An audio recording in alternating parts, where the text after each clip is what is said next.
Kama nilivyoahidi katika kipindi kilichopita kwamba nilitamani tujifunze baadhi ya mambo ambayo naamini yana uwezo mkubwa kutujenga sisi kiroho na kutusaidia kufika katika ile hatima ambayo Mungu ametaka tuifikie. Bwana Yesu asifiwe sana. Kwa hiyo nilifundisha kidogo kwa habari ya Mungu na nikaeleza kwamba Mungu ni cheo na sio jina, lakini Mungu huyu amegawanyika katika nafsi tatu: Mungu Baba, alafu Mwana, alafu na Roho Mtakatifu. Mimi ndivyo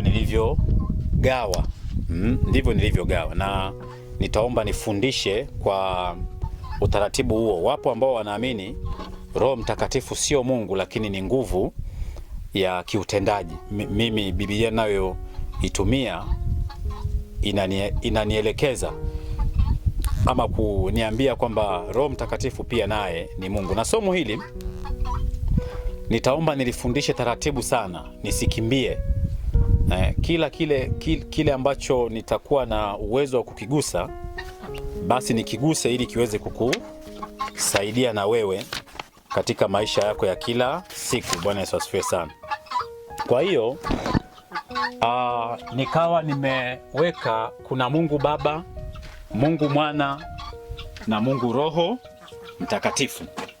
Sasa nilifundisha kwamba Mungu sio jina, Mungu ni cheo. Lakini nikasema kama tunataka kumpambanua huyu, yani tunataka kumpambanua huyu Mungu aliyeko katika nafsi hizi tatu, maana hizi nafsi za Mungu, tunawiwa kuangalia kuwepo kwake. Kuwepo kwake inatakiwa tuangalie sifa zake. Mungu anazo sifa. Hii hapa ni jambo muhimu sana tutakapokuja kujifunza. Lakini tunatakiwa kuangalia asili yake, na tunatakiwa kuangalia kazi zake, na tunatakiwa kuangalia tabia zake. Bwana Yesu asifiwe sana. Nikiwa nina maana kwamba Mungu tunayemwabudu kuna viashiria vya uwepo wake,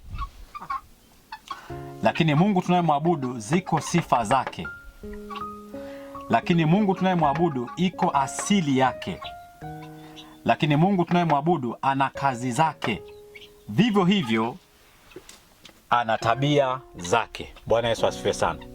Kwa hiyo tunapozungumza habari ya Mungu Baba, nimeshaeleza, nimefundisha kwa kiasi chake jina lake na vitu kama hivyo. Nilifundisha katika somo lililopita. Tafadhali naomba urejee kule, naomba nisirudi hapo kwa sababu ya muda. Lakini Mungu Mwana huyu tunamtambua kwa sababu wengi tunamjua Yesu Kristo, tunamjua ama tunamfahamu. Lakini Roho Mtakatifu hapa pana shida. Na hapa ndio maana hata kitabu cha Matendo ya Mitume, ninarudia kusema tena swala hili, kitabu kile kilifaa kuitwa kitabu cha Matendo ya Roho Mtakatifu, sio Matendo ya Mitume, kwa sababu wale hawakutenda kwa uwezo wao mpaka Roho alipowashukia. Wale ndio walikuwa na ujasiri wa kuondoka kwenda kufanya kile ambacho Yesu Kristo alikuwa anataka wao wafanye kwa ajili ya ulimwengu.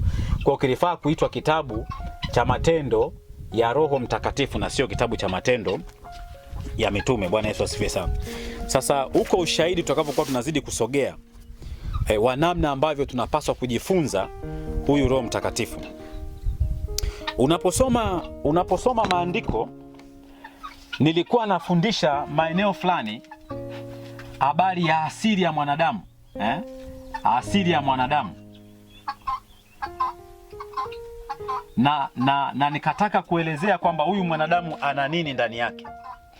Lakini kwa leo sintagusa hiki kipengele. Nitakuja kujifunza vitu vingine. Yaani nitakuja kuelezea kitu kingine, tutakuja kujifunza kitu kingine, nitakuja kufundisha somo lingine. Lakini ukimwangalia huyu ana roho ya kwake, lakini anapompokea Kristo anabadilishwa na kuhuishwa, anapokea Roho Mtakatifu ndani yake. Roho hii ya mwanadamu hii, niseme yenye herufi ndogo, hii roho yenye herufi ndogo inasaidia kupambanua na kutambua mambo mengi sana ya kibinadamu. Ndio maana Biblia inasema kwamba hakuna mtu anayeweza kujua mambo ya mtu kama sio roho yake. Lakini huyu Roho Mtakatifu huyu ana kazi ya kupambanua mambo ya Mungu katika mwanadamu. Kwa hiyo mwanadamu anaweza akawa sasa na uwezo wa kumwelewa Mungu kupitia Roho Mtakatifu akae ndani yake. Nataka twende hivyo kidogo kidogo ili tuweze kuelewa, lakini bado tunabaki kwenye swali la msingi. Roho Mtakatifu ni nani? Sasa ninapojibu swali hilo ni vyema tukaanza kuelewana kwenye baadhi ya mambo. Roho Mtakatifu kwa lugha ya Kiebrania anafahamika kama Ruah. Neno spelling zake za namna hiyo likiwa lina maana kitu kama upepo ama pumzi. Kwa Kigiriki Roho Mtakatifu anafahamika, sasa sijajua namna kulitamka hili neno, P-N-E-R-M-A, sijui ni Pneuma, sijui ni nini, kitu kama hicho. Kwa hiyo kwa lugha ya Kiebrania Roho Mtakatifu anafahamika kama Ruah kwa maana ya upepo ama pumzi, lakini kwa Kigiriki ni kama ambavyo nimetaja hapa. Sasa kuna mambo ambayo tutakuja kujifunza baadaye, naamini kabisa kwamba yatatusaidia kuweza kumwelewa huyu Roho Mtakatifu. Sasa pia jambo lingine ambalo tunatakiwa kulielewa, Roho Mtakatifu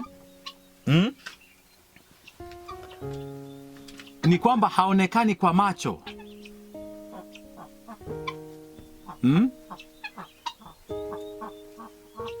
Haya macho ya mwilini, macho ya mwilini, sio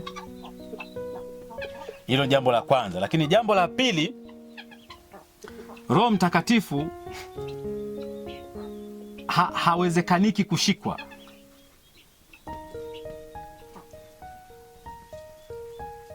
Sio kitu ambacho ni tangible. Sawa? Lakini pia Roho Mtakatifu hana umbo.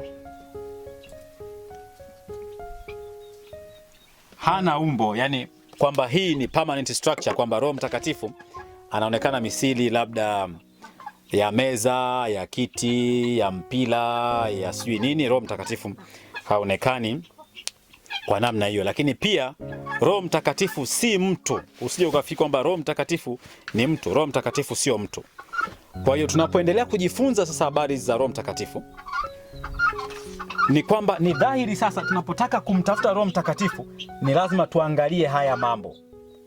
Sasa huyu Mungu Baba, manake asili yake inashuka katika Mungu Mwana, lakini Roho Mtakatifu naye anaakisi tabia, kazi, asili, sifa na kuwepo kwake. Kuna vitu vichache vitakavyobadilika, lakini kuna vitu vingi tunapomtafuta Roho Mtakatifu lazima tumwangalie katika mazingira haya, kwa sababu Roho Mtakatifu, jambo la kwanza kabisa, Roho Mtakatifu sijui kama itakuwa inaonekana, lakini nafikiri itakuwa inaonekana. Roho Mtakatifu ni nafsi nafsi mojawapo ya Mungu. Tumeshaona hapa Mungu Baba, Mungu Mwana, Mungu Roho Mtakatifu. Mungu mmoja anayejipambanua katika nafsi tatu katika Mungu mmoja. Na hapa kuna mambo ambayo kama Wakristo tunatakiwa kuelewa na kuyatenganisha. Biblia inapozungumza kwamba Elohim na Elihim, unaposoma Biblia zile za Kiingereza zinatamka sana hayo maneno ya Elihim na Elohim. Mungu mmoja aliye katika nafsi tatu ambazo ni Mungu mmoja. Elihim na Elohim. Bwana Yesu asifiwe sana. Ndio maana unakuta waimbaji wengine wameimba. Kuna ule bwana wa Kongo aliimba sana ule wimbo naupenda sana.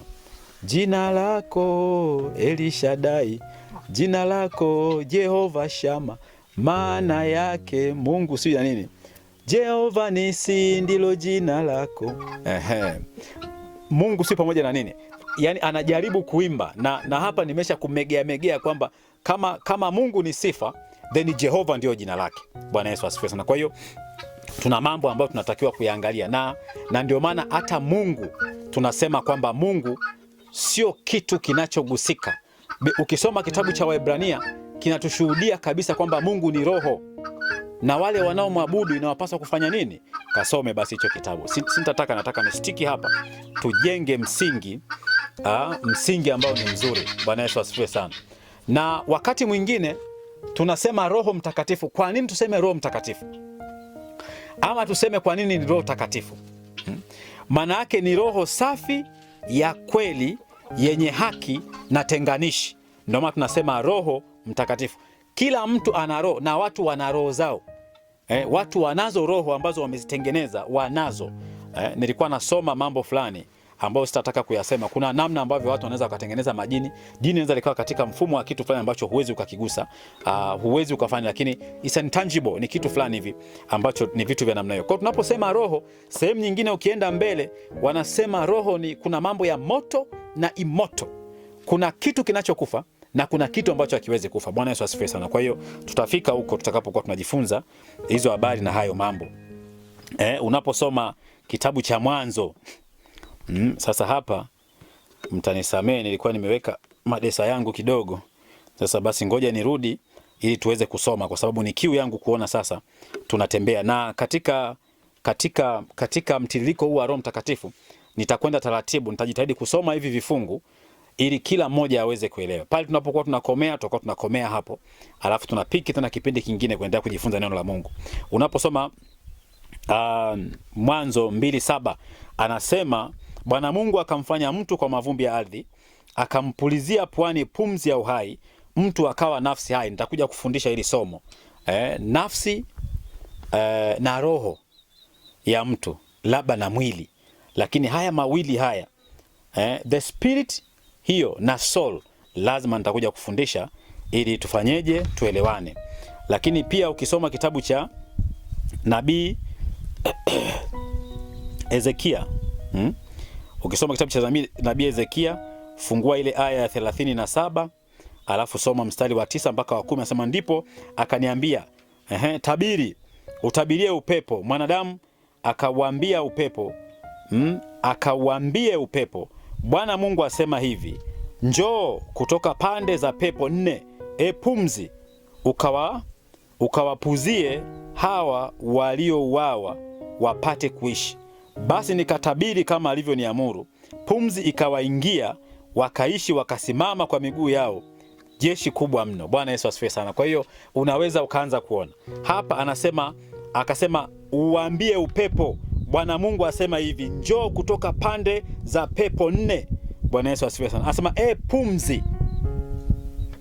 Kwa hiyo hapa ndio tunapotaka kwanza kujifunza sana kwa habari ya Roho Mtakatifu. Tutajifunza tunakokwenda huko mbele habari ya Roho Mtakatifu. Kwa hiyo angalau sasa tumeshaanza hapo. Tumeshaanza hapo, na tutakapokuwa tunazidi kwenda, naamini kwamba sasa tutakuwa tunazidi kuelewana. Lakini pia tusome maandiko mengine, kitabu cha Kumbukumbu ya Torati, rudi kabisa kule nyuma, Agano la Kale, soma 6 aya 4. Anasema sikiliza Israeli, Bwana Mungu wetu, Bwana ndiye mmoja. Na hapa nilikuwa narudia kueleza kwamba Mungu ni mmoja katika nafsi ngapi? 3. Hapa anakuambia kabisa, sikiza Israeli, Bwana. Neno Bwana ni maandishi makubwa, inamaanisha Yehova Mungu wetu. Anasema Bwana huyu Jehova ndiye mmoja, hakuna miungu wengine. Maana ni Mungu mmoja katika nafsi 3. Soma pia Warumi 3. Sijui kama nataka twende taratibu, naamini kwamba hatuna namna, lazima twende hivyo ili tuweze kufikia kile ambacho Mungu anakitaka. Soma ile aya 30, anasema kama kwa kweli Mungu ni mmoja, atakayewahesabia haki wale waliotahiriwa katika imani, nao wale wasiotahiriwa atawahesabia haki kwa njia ya imani hiyo hiyo. Anasema kama kwa kweli Mungu ni mmoja.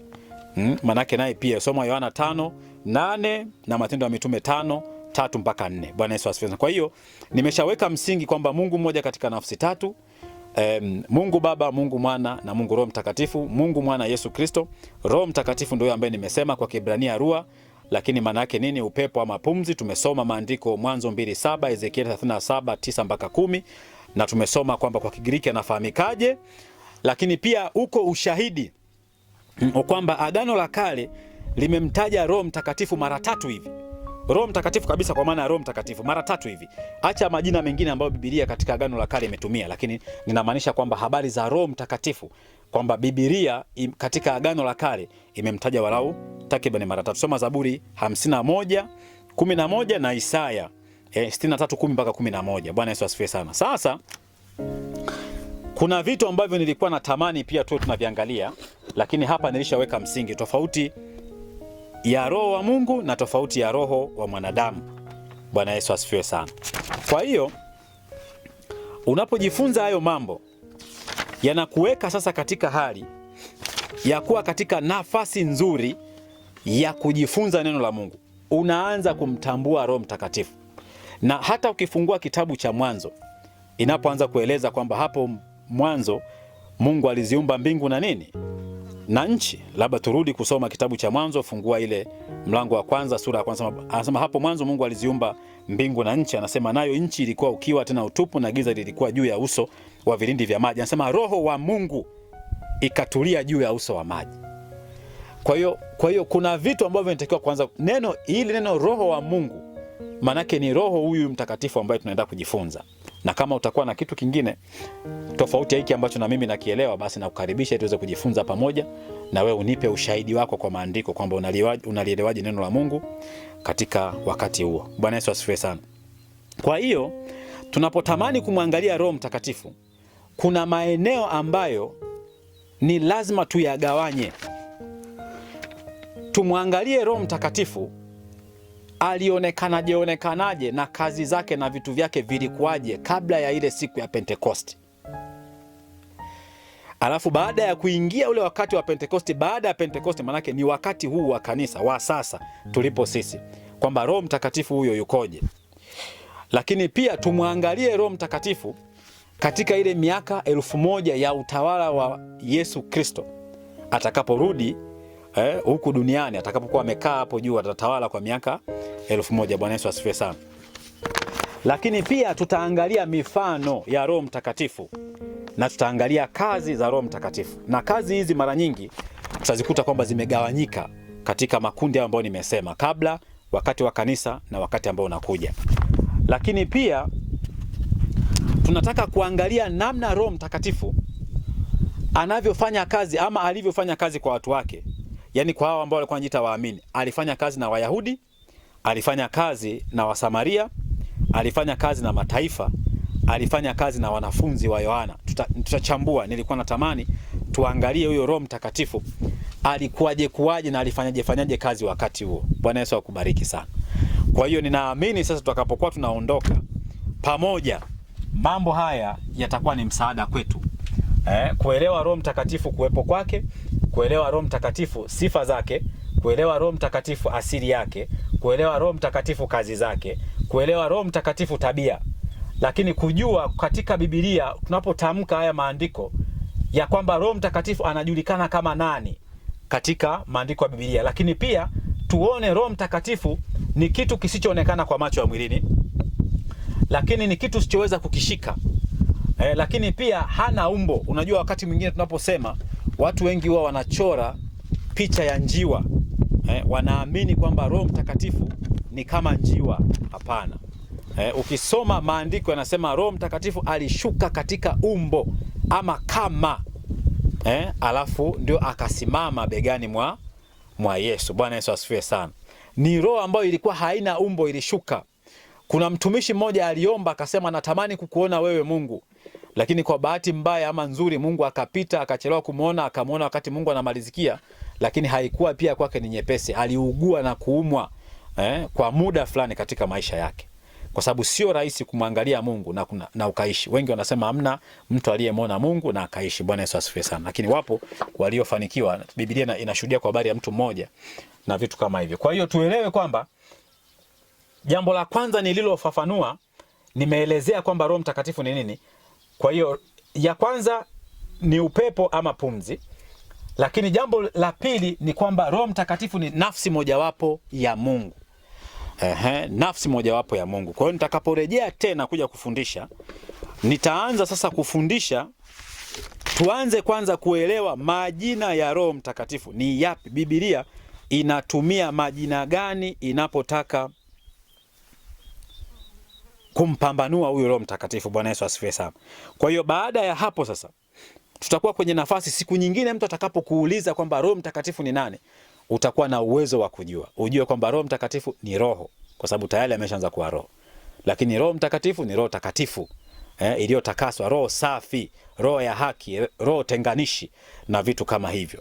Roho Mtakatifu ni kitu cha mfano wa nini? Roho Mtakatifu ni mithili ya upepo, ni mithili ya pumzi, ni kitu fulani ambacho huwezi kukishika, hakina umbo na kama ambavyo nimesema, na wala hakionekani kwa macho. Bwana Yesu asifiwe sana. Na wakati huo utakuwa na uwezo wa kupambanua roho wa mwanadamu. Mwanadamu pia nayo anayo roho, lakini yuko Roho Mtakatifu mle ndani yake. Sasa tutakapokuwa tunaendelea kujifunza, nitatamani kwanza tukite kuweza kujua majina ya Roho Mtakatifu ni yapi. Biblia inatutajia majina kiasi gani ya Roho Mtakatifu. Bwana Yesu asifiwe sana. Tutakapokuwa tunamaliza hayo majina, basi tutakuwa tunajua sasa kwamba Biblia inapozungumza roho ya kitu fulani, roho ya kitu fulani, roho ya kitu fulani, basi tutakuwa tunajua kabisa kwamba kwamba Biblia inamtaja Roho Mtakatifu, na hapa wakati mwingine inamtaja Mungu mwenyewe, na hapa inamtaja Bwana wetu Yesu Kristo aliye Bwana na Mwokozi wa maisha yetu. Basi nikushukuru mpendwa mtazamaji wangu, nikukaribisha katika vipindi vinavyoendelea. Tutaendelea kujifunza habari za Roho Mtakatifu ili tuweze kupata ujuzi na tukajue namna ya kuenenda pamoja na Roho huyu ambaye kwa sasa anaishi ndani yetu. Mungu akubariki.